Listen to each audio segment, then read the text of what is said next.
안녕하세요. 오늘의 학습 내용은요. 공간에서 두 직선의 위치관계입니다. 공간에서 두 직선 사이에는 어떠한 위치관계가 있는지 함께 알아보겠습니다. 앞에서 한 평면 위에 있는 두 직선은요. 반드시 만나거나요 또는 평행한다 라고 배웠어요.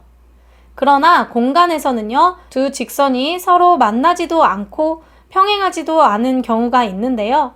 여기 직육면체에서 서로 다른 두 직선의 위치관계를 한번 알아보겠습니다. 여기 첫 번째 그림을 보시면요. 직선 BC와요. 직선 CD는요. 한 점 C에서 만나는 경우가 되겠죠. 그리고 두 번째 그림을 보면요. 직선 AD와 직선 BC는요. 서로 평행하는 관계에 있다라는 것을 알 수가 있어요. 그런데 세 번째 그림인 직선 BC와요. 직선 GH는요. 만나지도 않고 평행하지도 않는 이러한 관계에 있다라는 것을 알 수가 있습니다. 그래서 특히 세 번째 경우와 같이요. 공간에서 두 직선이 서로 만나지도 않고 평행하지도 않을 때 두 직선은 꼬인 위치에 있다라고 말을 합니다. 이러한 꼬인 위치는요. 공간에서의 두 직선의 위치 관계에서만 나타난다라는 것을 알 수가 있고요. 평면에서 두 직선의 위치 관계에서는 찾아볼 수가 없었어요. 그래서 꼬인 위치에 있는 두 직선은요. 한 평면 위에 있지 않다라는 것도 알 수 있어요. 왜냐하면 한 평면 위에 있으면 만나거나 또는 평행하는 경우밖에 없기 때문입니다.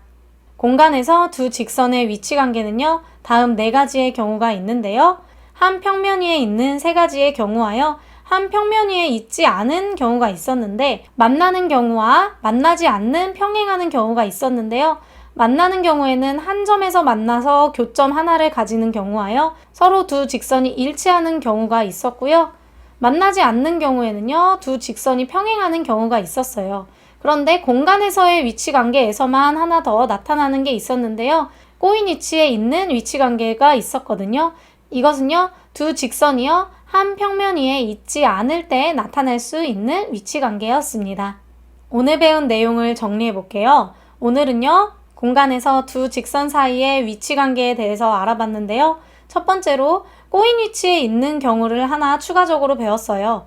공간에서 두 직선이 서로 만나지도 않고 평행하지도 않을 때 두 직선은 꼬인 위치에 있다라는 것을 배웠고요. 이 꼬인 위치는요. 공간에서 두 직선의 위치관계에서만 존재한다라는 것을 알 수가 있었습니다. 두 번째로 공간에서 두 직선의 위치관계를 정리를 해보았는데요.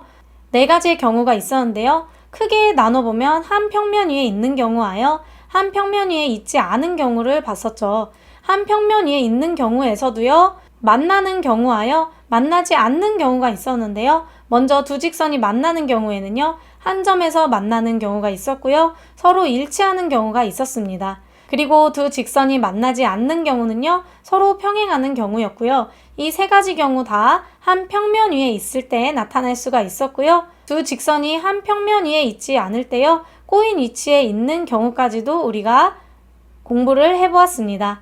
오늘 수업 여기까지 할게요.